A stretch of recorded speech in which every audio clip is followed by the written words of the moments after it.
भूमिगत मिट्टी का ऑटो। एक गांव में विमला नाम की एक औरत अपने पति प्रकाश और अपने बेटे के साथ रहा करती थी। वो गांव में ऑटो चलाया करती थी और ऑटो चलाकर अपने परिवार का पालन पोषण किया करती थी।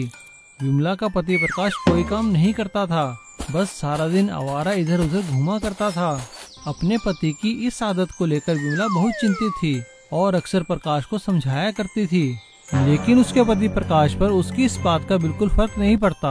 एक दिन गांव में काफी बारिश हो रही थी। रात काफी अंधेरी थी। रात को जब विमला एक सवारी को छोड़कर घर वापस आ रही थी, तभी अचानक उसके ऑटो का एक्सीडेंट हो गया और दुर्भाग्यवश विमला की इस एक्सीडेंट में मृत्यु हो गई और इस एक्सीडेंट में उसका ऑटो भी खाई में गिरकर पूरी तरह बर्बाद हो गया। विमला की मृत्यु के बाद प्रकाश और उसके बेटे के खाने के लाले पड़ गए, क्योंकि प्रकाश तो कोई काम करता ही नहीं था। एक दिन प्रकाश के बेटे ने प्रकाश से कहा, पिताजी मुझे बहुत भूख लगी है, कुछ खाने को दो ना। क्या मुसीबत है, मैं कहाँ से लाऊं तेरे लिए खाने को। प्रकाश का बेटा अपने पिता से डांट खाकर भूखा ही सो जाता है। लेकिन उस रात जब प्रकाश सो रहा था, तभी विमला की आत्मा आकर उससे कहती है, देखो, मेरे बेटे के साथ इस तरह का व्यवहार बिल्कुल मत करना। अगर तुमने दोबारा ऐसा कुछ किया तो मैं तुम्हें छोड़ने वाली नहीं। देख विमला, मुझे यूं डराने का कोई फायदा नहीं होगा। तू ही बता मैं क्या करूं। ऑटो भी तो तूने पूरा बर्बाद कर दिया, वरना मैं ऑटो चलाकर 2 पैसे कमा लेता। प्रकाश की बात सुनकर विमला कहती है, मैं जानती थी मेरे जाने के बाद भी तुम्हारा यही हाल रहेगा। अभी आंगन में जाओ, वहाँ खुदाई करो, वहाँ तुम्हें एक ऑटो दिखाई देगा। है तो वो मिट्टी का, मगर दिन में तुम्हारे लिए एकदम असली ऑटो की तरह काम करेगा। मगर याद रखना, शाम होते ही उसे वहीं लाकर रख देना और वो दोबारा मिट्टी हो जाएगा। मेरी बात का हमेशा ख्याल रखना। इस तरह मेहनत करोगे तो घर फिर से ठीक चलेगा। और ऐसा कहकर विमला की आत्मा वहाँ से गायब हो जाती है। प्रकाश सुबह उठते ही जहाँ विमला ने बताया था वहाँ खुदाई करता है और उसे वाकई में वहाँ एक मिट्टी का ऑटो मिलता है। प्रकाश जैसे ही उस मिट्टी के ऑटो को बाहर निकालता है, वो एक असली ऑटो में तब्दील हो जाता है। ये देखकर प्रकाश बहुत खुश होता है। पूरा दिन ऑटो चलाने के बाद प्रकाश की काफी अच्छी कमाई हो जाती है। आते हुए अपने बेटे के लिए, जैसा उसने विमला से वादा किया था, खाने के लिए अच्छी अच्छी चीजें लेकर आता है और अंधेरा होने से पहले ही उस ऑटो को वापस मिट्टी में दबा देता है और अगले दिन सुबह फिर से ऑटो को निकाल लेता है।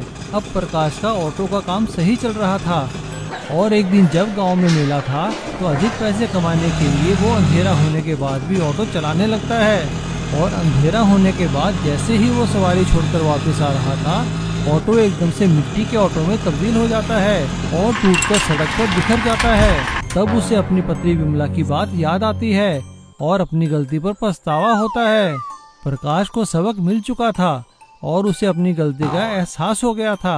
अब प्रकाश दिन रात मेहनत करने लगा और पहले किराए का ऑटो चलाने लगा और फिर धीरे धीरे उसने अपना खुद का ऑटो खरीद लिया। इस तरह भूमिगत मिट्टी के ऑटो ने प्रकाश को एक सबक सिखा दिया कि मेहनत करने से ही जीवन सफल होता है। अमीर भाई और गरीब भाई। एक गांव में सुशीला नाम की एक औरत रहती थी। उसके 2 बेटे थे, कमल और विमल। सुशीला के पति का देहांत हो चुका था। सुशीला अपने घर में कपड़े सिलाई करके अपने दोनों बेटों का पालन पोषण करती थी। कमल बड़ा बेटा था और विमल छोटा। कमल पढ़ाई लिखाई में काफी होशियार था। विमल का दिमाग वैसे तो पढ़ाई लिखाई में नहीं लगता था, लेकिन वो शंकर भाई की गैराज में मोटर मैकेनिकी का काम सीखता था। दिमाग तेज होने के कारण वो जल्द ही एक अच्छा मोटर मैकेनिक बन गया। और इधर कमल पढ़ाई लिखाई में काफी आगे बढ़ गया था। अब उसे उच्च शिक्षा के लिए बड़े शहर जाना था। उसने अपनी माँ से कहा, माँ, मेरी यहाँ की शिक्षा खत्म हो चुकी है, अब मुझे आगे पढ़ाई के लिए शहर जाना होगा। कमल की बात सुनकर सुशीला कहती है, मगर बेटा, इसमें तो बहुत पैसे लगेंगे। तू तो हमारे हालात जानता है ना, इससे अच्छा तो कोई नौकरी ढूंढ ले, वो ज्यादा सही रहेगा। लेकिन तभी विमल वहाँ आ जाता है और वो माँ और कमल से कहता है, माँ, अगर भैया पढ़ना चाहते हैं तो इन्हें पढ़ने दीजिए, खर्चा मैं उठा लूंगा, मैं और मेहनत करूंगा। विमल की बात सुनकर कमल विमल को गले से लगा लेता है। कमल शहर जाने की तैयारी करता है।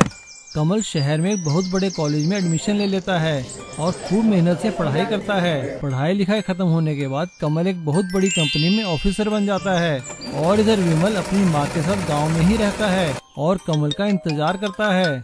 लेकिन कमल कभी वापस घर नहीं आता, वो सिर्फ फोन पे ही कभी कभी बात कर लिया करता है। बड़ा ऑफिसर बन जाने के कारण कमल में काफी घमंड आ गया था और इधर सुशीला कमल को याद कर करके रोती रहती है और उनकी तबीयत काफी खराब हो जाती है।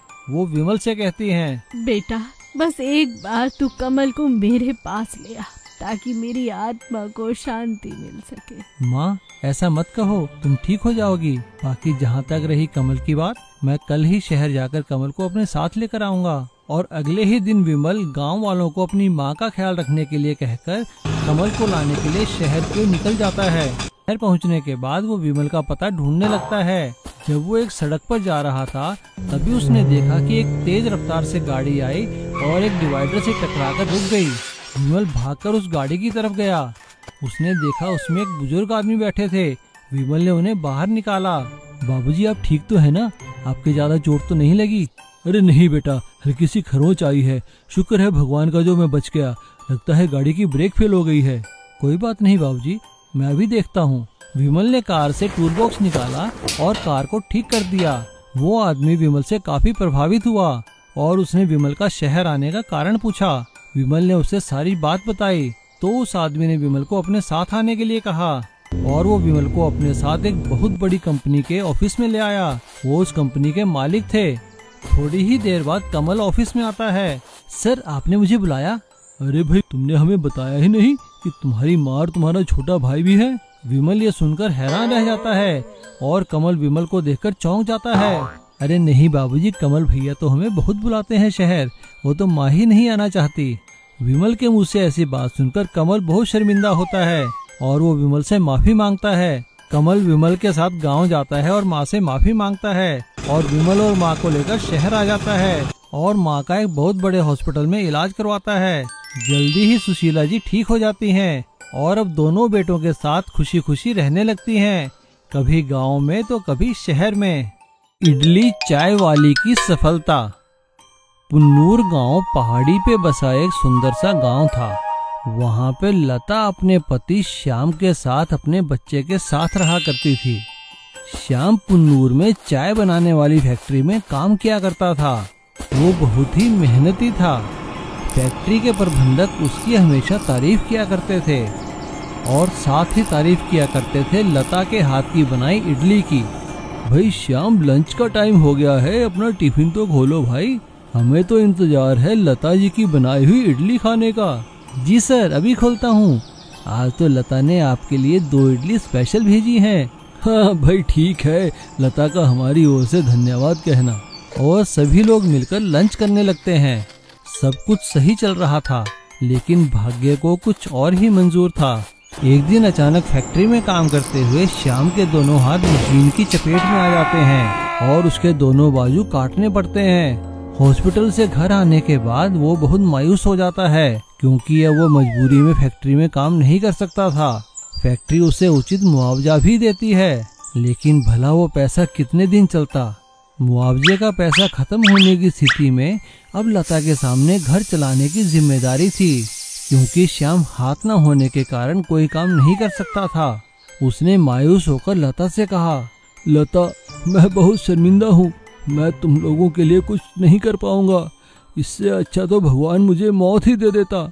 श्याम की बात सुनकर लता ने कहा, अजी आप ऐसा क्यों कहते हैं? आप हिम्मत मत हारिए, आपका हमारे साथ होना ही काफी है। चलिए उठिए, मैं आपको गर्मा गर्म इडली खिलाती हूँ। और ऐसा कहने के बाद लता श्याम को गर्मा गर्म इडली खिलाने लगती है। तभी उन लोगों के घर के बाहर एक गाड़ी आकर रुकती है। वो दोनों हैरान रह जाते हैं क्योंकि फैक्ट्री के प्रबंधक उनके घर आए थे। वो घर के अंदर आते ही कहते हैं, भाई वाह कितनी अच्छी खुशबू आ रही है। भाई लता जी हमें तो आपके यहाँ की इडलियाँ खींच लाई यहाँ पर। उनकी ये बात सुनकर लता कहती है, हाँ हाँ बिल्कुल सर, मैंने अभी अभी गर्मा गर्म घर में इडलियाँ बनाई हैं, मैं आपके लिए भी लेकर आती हूँ। ऐसा कहकर लता उनके लिए इडलियों भरी प्लेट लेकर आती है। फैक्ट्री के प्रबंधक इडली खाकर लता की बहुत तारीफ करते हैं और उन्हें एक प्रस्ताव देते हैं। श्याम, लता, श्याम के साथ जो कुछ हुआ उसका कंपनी को बहुत अफसोस है। इसके लिए कंपनी आपको एक ऑफर दे रही है। कंपनी चाहती है कि फैक्ट्री की कैंटीन लता जी चलाएं और अपने हाथों का बना स्वादिष्ट और पौष्टिक खाना सारे मजदूरों को खिलाएं। और हाँ श्याम, तुम वहाँ बैठे बैठे काम की निगरानी भी कर सकते हो। इसके लिए कंपनी तुम्हें अलग से पैसा देगी। फैक्ट्री के प्रबंधक की बात सुनकर दोनों खुश हो जाते हैं और फैक्ट्री की कैंटीन में काम करने के लिए हामी भर देते हैं। अब फैक्ट्री की कैंटीन में लता इडली के साथ साथ स्वादिष्ट चाय बनाकर भी बेचने लगती है और श्याम वहाँ बैठा बैठा सारे कैंटीन के हिसाब किताब की देखभाल करता है और लता को सभी इडली और चाय वाली लता जी के नाम से जानने लगते हैं और धीरे धीरे उन्हें आसपास की फैक्ट्री की कैंटीनों में भी काम मिल जाता है और वो अब एक सफल गृहिणी ही नहीं बल्कि एक सफल बिजनेस वुमन बन चुकी थी। इसीलिए कहते हैं ना, ईमानदारी और सच्चे दिल से किया गया काम कभी निष्फल नहीं जाता, उसका फल हमेशा मिलता है।